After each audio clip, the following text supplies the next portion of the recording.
Hello friends, welcome to my channel study blog with Shivendra. देखिए, आज हम लोग को नया पेपर पढ़ना है। हमने अभी तक ज्यूरिस्प्रूडेंस आपको पढ़ा दिया है, पूरा कंप्लीट हो गया है। यदि किसी ने ज्वाइन नहीं किया है तो उसको वो अभी भी ज्वाइन कर सकता है। आज जो हमें पेपर पढ़ना है वो संपत्ति अंतर अधिनियम, इसको पढ़ना है, transfer of property act. But ध्यान रहे कि आज हमें संपत्ति अंतरण अधिनियम का पेपर तो पढ़ना है, बट हमें अधिनियम के अंदर एंटर नहीं होना। आज मैं आपको सिर्फ 2 शब्दों का मतलब बताऊंगा इस आज के लेक्चर्स में। 2 शब्द क्या होंगे? पहला शब्द होगा आपका संपत्ति का मतलब समझा जाएगा हम लोग, और दूसरा अंतरण का मतलब समझा जाएगा। आखिर ये दोनों होते क्या हैं? यदि आपने इन दोनों का मतलब समझ लिया तो यकीन मानिए टीपीए की समझ लीजिए आधा से ज्यादा जंग आप जीत चुके होंगे। ठीक। और लेक्चर अपना शुरू करने से पहले बस एक चीज मैं आपको बता दूं कि जिस किसी ने अभी तक ज्वाइन नहीं किया है और जो हमें पहली बार देख रहे हैं मेरा लेक्चर टीपीए पर, तो आज का जो मैं लेक्चर दूंगा यदि उनको पसंद आता है तो बाकी के आगे लेक्चर जो भी मैं लाऊंगा उसको पेमेंट करके तभी वो देख सकते हैं, अर्थात पे करके तब आगे के लेक्चर वो देख पाएंगे। आज का लेक्चर मेरे तरफ से उनको फ्री है। ठीक है।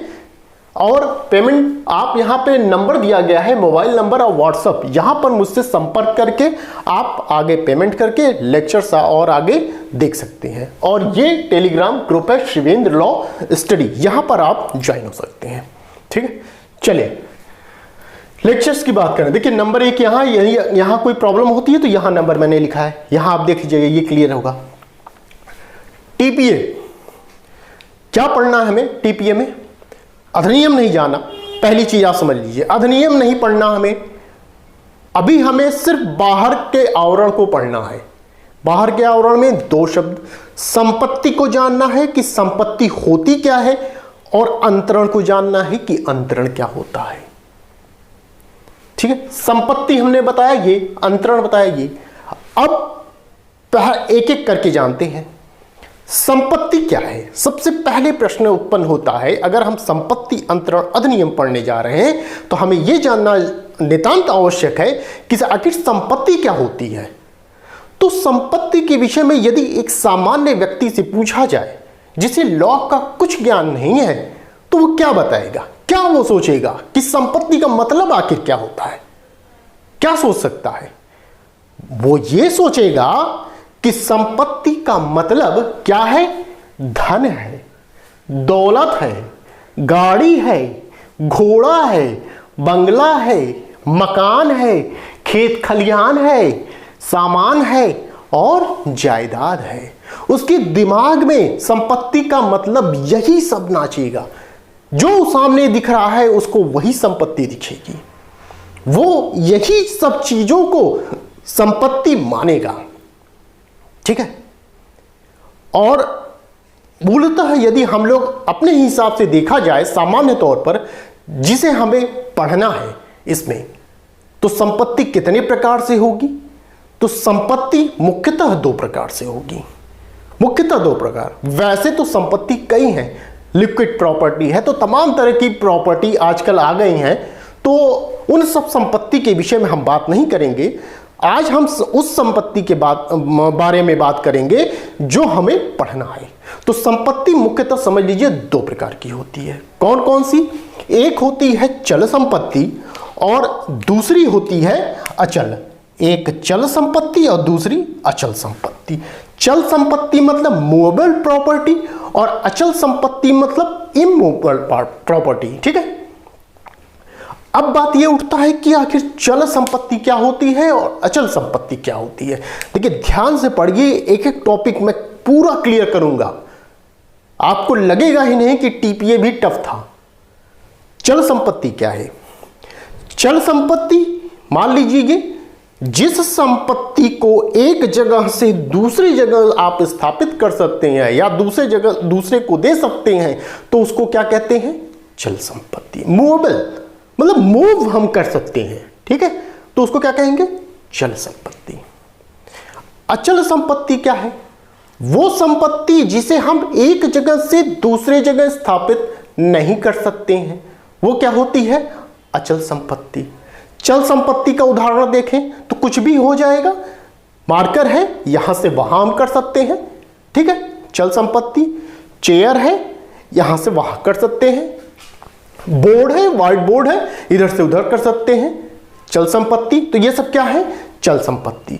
अचल संपत्ति की बात की जाए तो अचल संपत्ति में हो गया मकान, हो गया, मकान को तो हम इधर से उधर नहीं कर सकते। लैंड हो गया, भूमि हो गया, उसको तो हम इधर से उधर नहीं कर सकते, तो वो क्या है? अचल संपत्ति हो गई। तो ये हमने जाना संपत्ति दो प्रकार की मुख्यतः, एक चल संपत्ति और दूसरी अचल संपत्ति। तो ये दो संपत्तियां हो गई। ये हमने संपत्ति के विषय में जाना कि संपत्ति होती क्या है। अब एक चीज और आप जानिए कि जो संपत्ति है इसकी सुरक्षा भी आपके जिम्मे है। आप उस संपत्ति की सुरक्षा भी कर सकते हैं, और न केवल आप ही सुरक्षा कर सकते हैं अपितु स्टेट भी आपके संपत्ति की सुरक्षा करता है। कैसे और कहां करता है, कहां ऐसा बताया गया है? जब आप पढ़ेंगे आईपीसी तो वहां प्राइवेट डिफेंस का जब आप चैप्टर पढ़ेंगे तो वहां बताया गया है कि प्रत्येक नागरिक के शरीर व संपत्ति के सुरक्षा का प्रथम दायित्व किसके ऊपर है? स्टेट के ऊपर दिया गया है। स्टेट प्रत्येक नागरिक के शरीर व संपत्ति की सुरक्षा करेगा, मगर दिक्कत यहां यह आ जाती है कि हर जगह स्टेट ये नहीं पहुंच सकता कि आपके शरीर या संपत्ति की सुरक्षा करे। वहां पर जिम्मेदारी आपको दी जाती है कि आप अपने शरीर व संपत्ति की सुरक्षा करें। उस स्थिति में आप यदि किसी ने आपकी संपत्ति पर अटैक किया, ठीक है, किसी प्रकार का हस्तक्षेप कर रहा है आपके संपत्ति में, तो आप उसके विरुद्ध उसके जीवन को हरण कर सकते हैं, ठीक है, उसकी मृत्यु तक कारित कर सकते हैं अपनी संपत्ति के बचाव में, ठीक है। तो ये तो बात हुई संपत्ति के विषय में हमने बताया, और संपत्ति की सुरक्षा के विषय में बताया कि सुरक्षा में आप क्या कर सकते हैं, ठीक है। तो ये हुआ संपत्ति का मेरा मैटर। अब हम देखते हैं अंतरण क्या होगा। अंतरण हम किसे कहते हैं, इसको देखते हैं। अंतरण मतलब क्या होता है?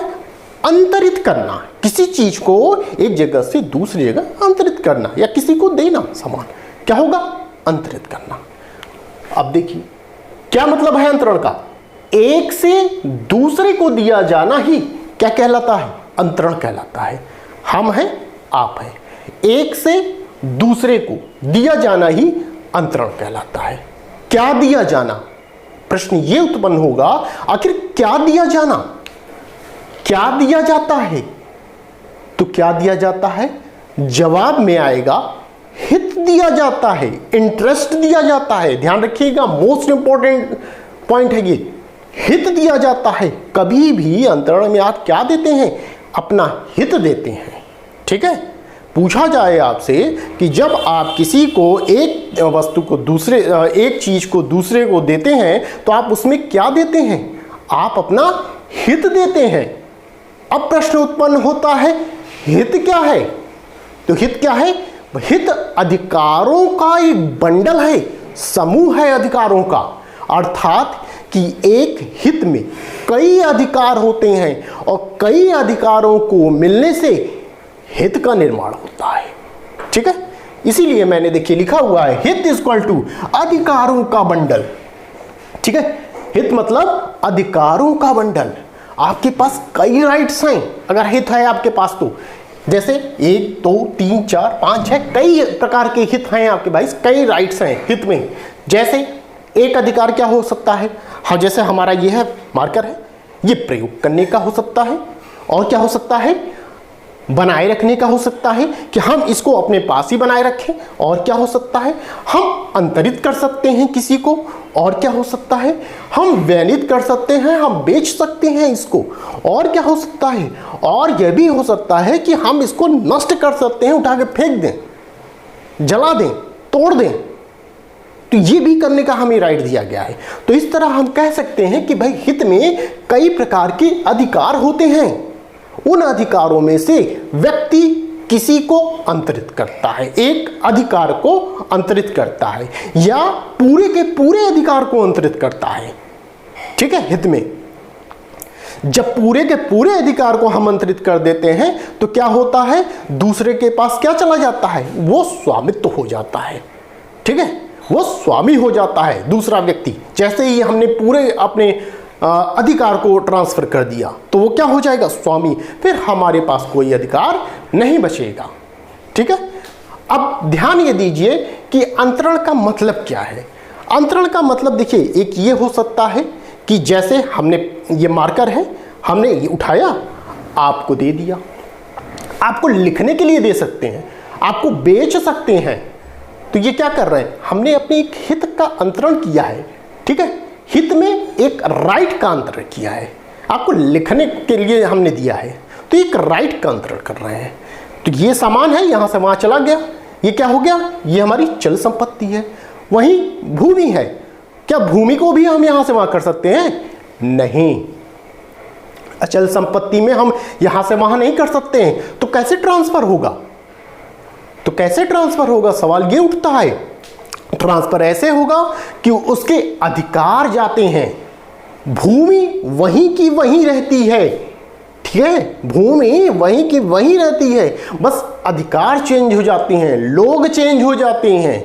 जैसे आज की डेट में यदि हम अपने बालकनी में चाय पी रहे हैं, ठीक है, आज की डेट में यदि हम अपने बालकनी में चाय पी रहे हैं और वही मकान अगर हमने किसी और को दे दिया तो देखेंगे दूसरे दिन कि वह व्यक्ति, दूसरा व्यक्ति हमारे बालकनी में चाय पी रहा है। तो वह हमारा बालकनी नहीं रहेगा, बल्कि अब उसका बालकनी हो जाएगा। ठीक है, अर्थात कि आज हम उस घर के मालिक हैं जिसमें हैं हम, आज हम उस घर के मालिक हैं, पर जैसे ही हमने उसको सेल कर दिया, विक्रय कर दिया, तो वह व्यक्ति उस घर का मालिक हो जाएगा। कहने का मतलब यह है कि घर तो एक ही जगह रहता है, बस स्वामी चेंज हो जाते हैं।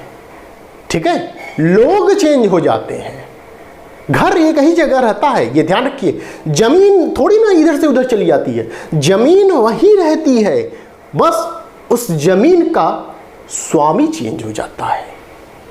ठीक है, ये कहने का मतलब है।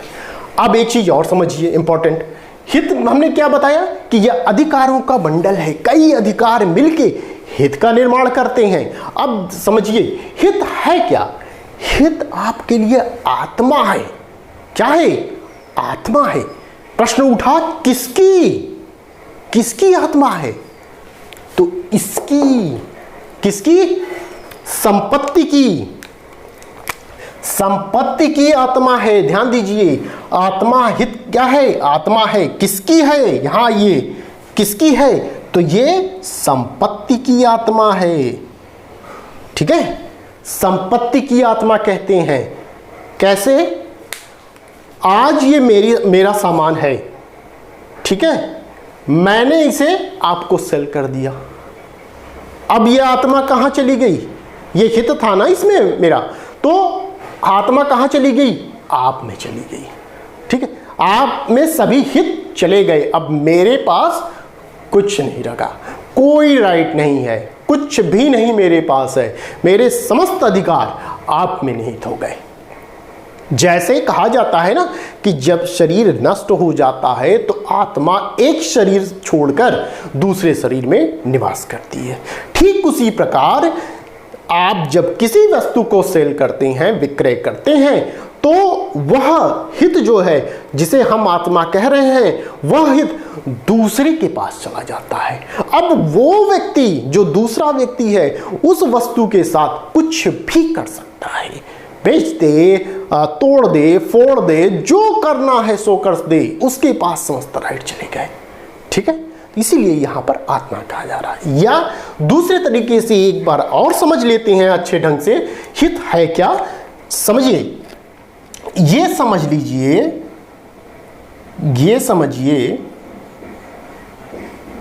ये पेड़ है। पेड़ क्या है, ये समझिए, पेड़ क्या है, ये हित है। ठीक, पेड़ हित है, इसकी शाखाएं जो हैं, ठीक है, अंदर है, शाखाएं दिख नहीं रही होंगी, तो इसकी शाखाएं जो हैं ये क्या हैं, ये अधिकार हैं। क्या हैं, ये अधिकार है। पेड़ क्या हो गया, हित हो गया। ठीक है, एक बड़ा पेड़ आपका क्या हो गया, हित हो गया। अब पेड़ के अंदर जो भी डालियां हैं, शाखाएं हैं, वो क्या हो गए, आपके राइट्स हो गए, अधिकार हो गए। ठीक है, अब उन अधिकारों में अब आप क्या कर सकते हैं, ये पेड़ है, आप किसी को फल दे सकते हैं, ठीक है, किसी को फूल दे सकते हैं, पेड़ में भी फूल आते हैं, फूल दे सकते हैं, किसी को पत्ती दे सकते हैं, ठीक है, किसी को डाली दे सकते हैं या लकड़ी दे सकते हैं, किसी को पेड़ की छाल दे सकते हैं। ये सब क्या है, ये इसके राइट्स हैं आपके। ठीक है, पेड़ एक है, एक हित है, पूरा का पूरा पेड़ समझ लीजिए हित है।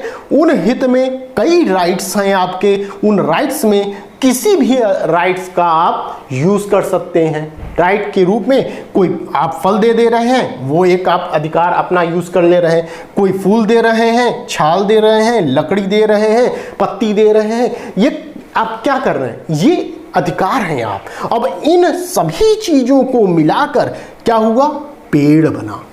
और पेड़ क्या है, आपका हित है।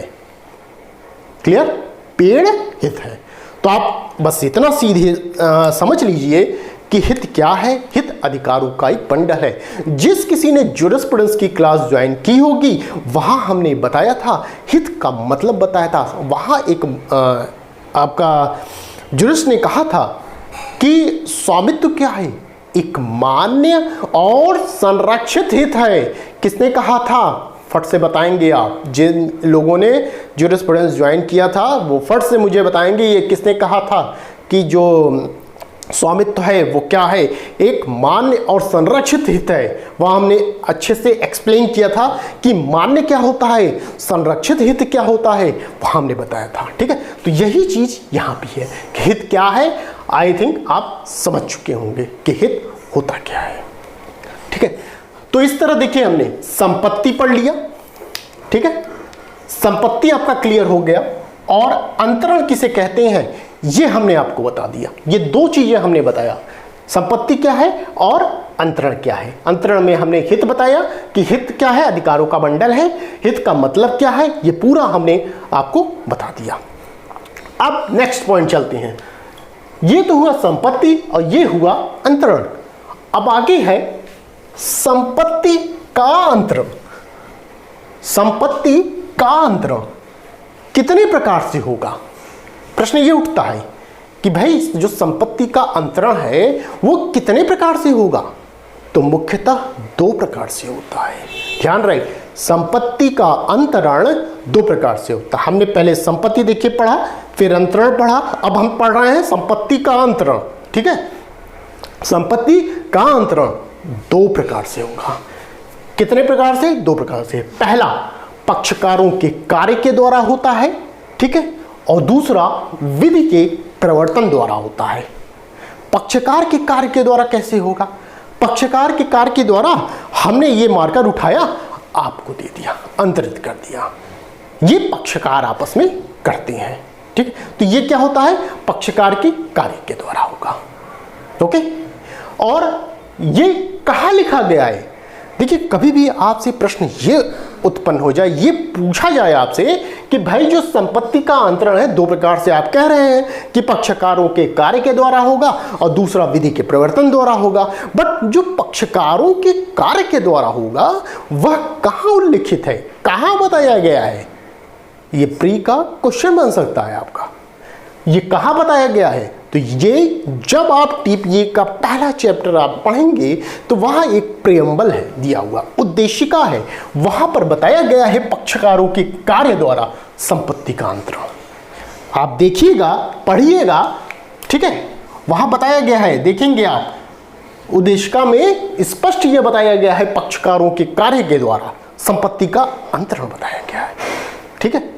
और दूसरा विधि के प्रवर्तन द्वारा, पक्षकारों के कार्य के द्वारा आप समझ चुके होंगे कि विक्रय कर दें, बंधक कर दें, दान कर दें, पट्टा कर दें, ये कौन कर रहा है? ये पक्षकार करते हैं। एक पक्षकार दूसरे पक्षकार को करता है, तो इसी को कह रहे हैं पक्षकारों के कार्य के द्वारा। और हमें जो पढ़ना है, टीपीएम पढ़ना है, हमें इनको पढ़ना है, ध्यान रहे क्या पढ़ना है हमें। जो हमारा टीपीए स्टार्ट होगा वो क्या होगा, ये पढ़ना होगा, हमें इससे स्टार्ट करना होगा। पक्षकारों के कार्य के द्वारा जो बताया गया है, बंधक, दान, सब जो है ये सब आपको इसमें पढ़ना होगा। ये नहीं पढ़ना है, ध्यान रहे, ये नहीं पढ़ना, विधि के प्रवर्तन द्वारा नहीं पढ़ना। तो पक्षकारों के कार्य द्वारा क्या होगा, ये हमने बता दिया। दूसरा है विधि के प्रवर्तन द्वारा। ये क्या होता है, इसमें देखिए, ये यहां पक्षकार कोई कार्य नहीं कर रहे हैं, पक्षकार कोई कार्य नहीं करते, बल्कि विधि के द्वारा कार्य होता है। यहां पर विधि के प्रवर्तन द्वारा यहां संपत्ति जो है, जैसे यहां उत्तराधिकार, दिवालिया या वसीयत, ये सब कहां है, ये विधि के प्रवर्तन द्वारा होगा। जो दादा परदादा की संपत्ति चली आ रही है, वो उसको कोई बेच नहीं सकता, वो जैसे इनहेरेंट में चली आ रही है वो चलती चली आएगी, ठीक है। वो विधि के द्वारा है, आपको मिलेगी, मिलना है आपको, अगर हैं उस लाइन में आप उत्तराधिकार के तो वो आपको मिलेगी, ठीक है, उससे कोई हटा नहीं सकता आपको। मगर ध्यान रखिएगा, यदि आपने कोई संपत्ति बनाई है, यदि आपने कोई संपत्ति बनाई है अपने पैसे रुपए से, तो आपके ऊपर पूरा राइट है कि आप उसको जो मन करे सो कर सकते हैं। बट दादा परदादा की जो संपत्ति है, सक्सेशन में चली आ रही है उत्तराधिकार के माध्यम से, उसमें कुछ आप नहीं कर सकते, ये ध्यान रखिएगा, ठीक है। जो आपने बनाई है उसको नष्ट कर दीजिए, आग लगा दीजिए, जो करना है सो कर दीजिए, बट दादा परदादा की संपत्ति नहीं, उसमें मत हाथ लगाइएगा, ठीक है। तो विधि के प्रवर्तन द्वारा उत्तराधिकार हो गया, वसीयत कर दीजिए, मरने के बाद आपका होगा, ठीक है। तो ये सब किसके माध्यम से हो रहा है, ये विधि के द्वारा होता है। ध्यान रहे, हमें ये नहीं पढ़ना है टॉपिक, हमें क्या पढ़ना है, हमें पक्षकारों के कार्य के द्वारा पढ़ना है कि कैसे कैसे हम चीजों को करेंगे, संपत्ति को कैसे हम अंतरित करेंगे। तो संपत्ति के अंतरण का पूरा मोड बताया गया है कि क्या क्या चीजें हम कर सकते हैं उस संपत्ति के साथ, कि हम बंधक रख सकते हैं, हम दान कर सकते हैं, पट्टा कर सकते हैं, विनिमय कर सकते हैं। हम इसी में पढ़ेंगे कि संपत्ति चल व अचल दोनों संपत्तियों की बात की गई है। कुछ जगह चल संपत्ति की बात की गई है, तो कुछ जगह अचल संपत्ति की बात की गई है, तो कुछ जगह दोनों संपत्तियों की बात की गई है। परंतु ध्यान रहे कि टीपीए में मुख्यतः अचल संपत्ति की ही बात की गई है, अचल संपत्ति पर ही जोर दिया गया है, ठीक है।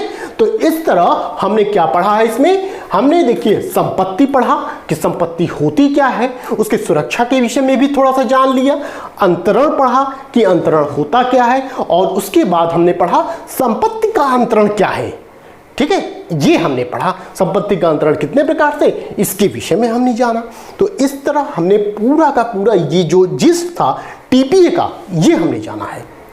अब जो नेक्स्ट लेक्चर रहेगा आपका, उसमें हम लोग सेक्शंस पे आएंगे, ठीक है। ये सब चीजें हम लोग वहां देखेंगे। अब यदि यहाँ तक वीडियो आपको पसंद आई हो और जिसने ज्वाइन नहीं किया हो, अगर उसको अच्छी लग रही हो, तो प्लीज़ वो ज्वाइन कर सकते हैं। ये नंबर है हमारा, मोबाइल नंबर, कॉल कर सकते हैं, व्हाट्सअप कर सकते हैं, पूछ सकते हैं मुझसे कि कैसे ज्वाइन करना है, मैं बताऊंगा प्रोसेस। और यकीन मानिए ये तो पहला लेक्चर है, ऐसे ही सभी लेक्चर मेरे रहेंगे। आप अगर मुझसे जुड़े हैं तो यकीन मान के जुड़िए कि निराशा हाथ नहीं लगेगी, ठीक है। तो ये टीपीए का आपका पूरा लेक्चर हमारा ये कंप्लीट हो गया है। अब आगे के लेक्चर जो नए होंगे वो तभी देख पाएंगे जब वो ज्वाइन होंगे हमसे, जब वो पेमेंट कर देंगे, पे कर देंगे, तब देख पाएंगे। ये ध्यान रहे, ये पहला लेक्चर था टीपीए का, ये मेरे तरफ से आपके लिए एक गिफ्ट था, ठीक है। तो बस आज के लिए इतना ही, फिर मिलते हैं नेक्स्ट वीडियो में। Thank you.